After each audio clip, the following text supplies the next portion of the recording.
furieux! Eh bien, je suis très content de vous retrouver aujourd'hui. Et oui, pour une nouvelle, et puis surtout pour la dernière vidéo de notre série Marathon.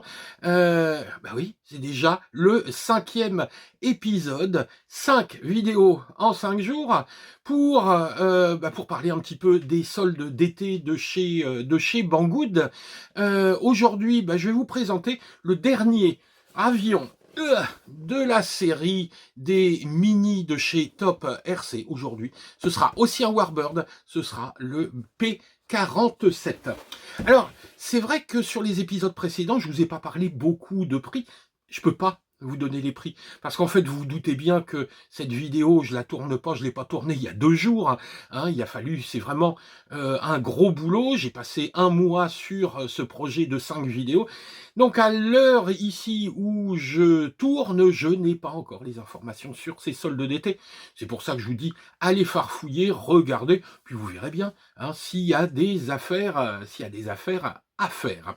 Alors, ce Zing, le petit Top RC P47, évidemment, il va ressembler beaucoup aux autres, mais ce qui va nous intéresser, c'est sa gueule. On va parler un petit peu du vrai, et puis surtout, à la fin, je voudrais vous parler un petit peu de ma passion de modéliste et d'une fédération qui me tient à cœur, qui est la Fédération française d'aéromodélisme. Allez, bonne vidéo! Alors, la boîte de notre Mini P47, c'est exactement le même packaging que sur les 3 autres. L'avion existe sous 2 livrées. La première, c'est la livrée qui est appelée rouge, et la seconde, la bleue. Alors là, pour une fois, si j'ai un conseil à vous donner, c'est celle-là qu'il faut choisir. C'est vraiment la plus jolie. Il est magnifique dans cette couleur. Donc, si je peux influencer votre choix, prenez, si vous achetez ce P47, la couleur rouge. Bon, allez, on regarde ce qu'il y a dedans. Pareil, ouverture magique. Voilà tout ce qu'on a dans notre boîte. Donc là, je vous fais pas un unboxing, je vous ai pas fait un unboxing classique. J'ai déjà d'ailleurs installé les roues de notre petit P47. Donc le train d'atterrissage, la roulette de queue. Donc on retrouve exactement la même chose que pour les autres. Je vous renvoie de toute façon à aller voir les autres vidéos. Déjà, moi, ça me plairait bien parce que on compte vraiment sur votre soutien sur cette opération pour aller voir la totalité, même si vous les regardez pas en entier, allez voir la totalité des vidéos. Ça vraiment, on marquera des points avec notre partenaire. Donc l'avion, train d'atterrissage, une hélice de rechange, la radio avec, comme d'habitude, les piles qui sont livrées à l'intérieur. Alors ça, c'est vraiment la seule marque qui livre ces 4 piles. Ça paraît con, on se dit, bon, c'est pas grand-chose, mais quand l'avion arrive et que vous cherchez des piles partout dans la maison et que vous les avez pas, croyez-moi, vous êtes bien content d'avoir ces 4 petites piles. Une autre chose que j'ai pas précisé sur les autres, mais c'est valable également sur les autres Warbird. Je crois que sur le Cub, par contre, c'était pas le cas, mais on a 2 batteries livrées. C'est pas une option. D'origine, vous avez les 2 petites LiPo 1S 400 milli. Le tournevis, le petit chargeur et toujours la petite fiche. Là, je vous renvoie à la vidéo précédente sur l'utilisation de nos mini-avions avec une radio normale, ça pour la Spectrum, ou pour une radio de type FR Sky, ou directement en multiprotocole avec une radio de type TX16S. Donc voilà pour le contenu de la boîte. Alors, quelques mots quand même sur le P47, qui est vraiment un avion particulier de la Seconde Guerre mondiale. Pourquoi? Parce que c'est vraiment le plus gros chasseur de cette époque. On a un avion qui faisait quand même 4 tonnes, motorisé avec un moteur qui faisait 2300 chevaux, un moteur en étoile. Il était tellement gros, cet avion, que les pilotes de bombardier disaient c'est pas grave, on va se cacher derrière lui. Pour l'accompagnement des missions de bombardement, c'était vraiment une machine super efficace. Donc les premiers prototypes du P47 sont sortis en 1941, pendant toute la Seconde Guerre mondiale. Donc il a eu plusieurs versions. Il était amélioré durant cette guerre. Donc version A, B, C, D. À chaque fois, on lui augmentait un petit peu sa puissance. Donc il a eu quelques allures un petit peu différentes. C'est un avion qui a une petite carrière ensuite jusque dans les années 60. En France, on en a eu quelques-uns qu'on a utilisés pendant la guerre d'Algérie. Donc, bon, ensuite, à la fin des années 60, c'est un avion qui n'a plus été utilisé, mais on trouve encore beaucoup de ces modèles en état de vol. Il faut dire quand même qu'il avait été produit entre 42 et 45 à 15 000 exemplaires. Et puis, ils n'en ont pas perdu tant que ça, donc forcément, il en est resté un très très grand nombre. Donc un avion massif, un avion de soutien aux bombardiers qui était super, super armé. Donc voilà pour l'original. Alors, bon, les caractéristiques, je vous en fais grâce, hein, on a toujours 3 cerveaux, un cerveau pour les ailerons qui fait 2 grammes, 2 cerveaux ici, d'1 gramme pour la prof et la dérive, on a toujours cette petite PCB 4 en 1 qui va tout faire. Bref, là c'est pareil, je vous refais pas l'article, je vous renvoie à toutes les vidéos précédentes où vous retrouverez point par point toutes les informations nécessaires sur ces petits avions Top RC Hobby. Moi, je voulais également vous parler de quelque chose qui me tient à cœur. Ben, c'est le fait que sur la chaîne, on vous présente des petits avions comme ça, je dirais d'apprentissage. Plus que d'apprentissage, je devrais dire de découverte. Ça vaut, allez, on va dire dans les 100 balles. Si vous avez la fibre un petit peu aéromodéliste, vous allez le sentir, vous allez vous dire, voilà, vous regardez les avions voler, ça vous fait rêver, etc. Et puis voilà, il y a quelque chose qui vous travaille. Vous pouvez commencer avec ça. Là, vous verrez si ça vous plaît. Et si avec ça, vous devenez un petit peu accro, eh ben, faut pas hésiter à aller contacter la FFAM, la Fédération Française d'Aéromodélisme. Pour cela, allez sur leur site, vous allez voir près de chez vous, vous avez forcément un terrain FFAM, vous regardez sur le site et vous allez voir quel jour ils se rencontrent, les gars, et allez les voir. Vous y allez, vous dites bonjour, faites gaffe, hein, dites bonjour, ça c'est un truc important, si vous dites pas bonjour, ils vont vraiment être cons.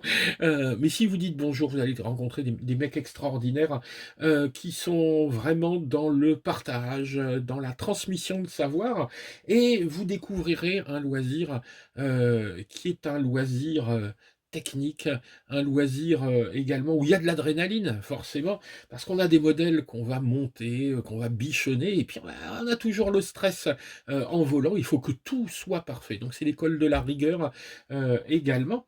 Donc en plus de ce côté amusement, on a un côté progression technique. Il y a un aspect intellectuel un petit peu dans l'aéromodélisme. Pourquoi aller dans un club et pas se débrouiller tout seul et monter son avion de son côté, ce qu'on peut faire? Eh ben, tout d'abord parce que c'est moins dangereux. Vous allez commencer tout d'abord, vous allez vous rendre dans le club et on va vous faire de l'écolage. Qu'est-ce que c'est? Les clubs ont un avion école, et il y a de la double commande. Et là, un moustachu, en général un gros bonhomme de plus de 60 ans, va vous expliquer les fondamentaux du pilotage. Alors parfois, il sera un petit peu bougon. Enfin, chez nous, ils sont bougons, hein, les formateurs. Et puis, bah, petit à petit, vous allez comme ça vous améliorer, décoller, atterrir. Et puis ensuite, pendant ce temps-là, bah, vous allez monter votre avion, vous allez le bichonner un petit peu. Puis quand vous serez prêt, vous ferez décoller, vous ferez voler votre avion. Ça, c'est le premier point, l'écolage. Ensuite, l'aide technique. Forcément, faire voler un avion comme ça, qui est tout près, c'est facile, mais quand vous l'avez monté, si vous ne connaissez pas les grands principes de vol, parce que nous, on vole avec des avions qui ne sont pas assistés, hein, donc autant dire que les débattements, l'incidence des ailes, le réglage, c'est vraiment quelque chose qui doit se faire de façon extrêmement précise. Et bien, vous aurez une aide technique, et puis la structure, vous aurez un terrain, vous aurez une assurance également, parce que, bon, avec ça, vous n'allez pas faire de mal à grand monde. Mais regardez-moi ce que je vous ai présenté. Je vous ai présenté un Cessna de 2,25 m, je vous ai présenté un planeur de 2,55 m, je vous ai présenté mon Corsair d'1,70 m. Donc, vous voyez, moi, je vous ai présenté quelques modèles. Habituellement, c'est vrai que je vous propose des modèles du commerce, mais là, je vous ai proposé mes modèles à moi, qui sont des grosses machines.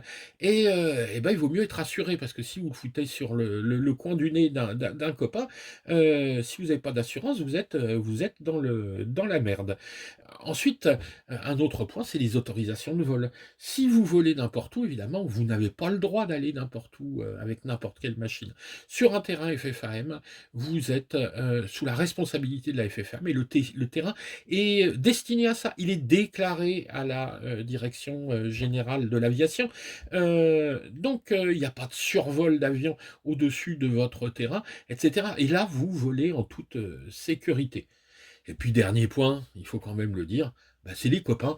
Ben oui, parce que moi je dis souvent, je vais au terrain pas pour voler, je vais au terrain pour voir mes potes. Et puis souvent, il arrive même quand il fait beau, et ben à un moment, on s'assied tous et puis on jacasse. Puis il n'y a plus personne qui vole. Puis tout d'un coup, quelqu'un fait, bah les gars, il n'y a personne qui vole. Et puis voilà. Donc, bah, j'espère vous avoir fait découvrir un petit peu ce loisir à travers cette série, l'aspect technique, l'aspect pilotage, et puis maintenant l'aspect associatif. C'était un gros boulot, hein, cette série de 5 vidéos. J'espère que le concept vous a plu.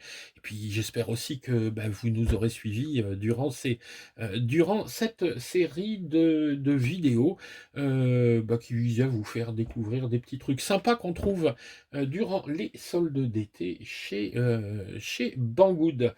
Bah, écoutez, qu'est-ce qu'il nous reste à faire? Il nous reste à aller voler et puis pensez à nous mettre un petit pouce vers le haut et à vous abonner. Et ben moi, après ces 5 vidéos, tout d'abord, bah, je vais aller dormir un peu parce que ces dernières semaines, j'ai pas dormi énormément, j'ai monté beaucoup la nuit. Et puis je vous dis à très très bientôt pour de nouvelles aventures.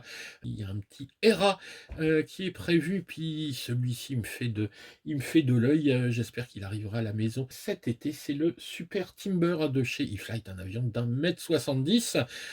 Voilà, bah écoutez, à très très bientôt pour de nouvelles aventures. Allez, ciao les gars!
Wow!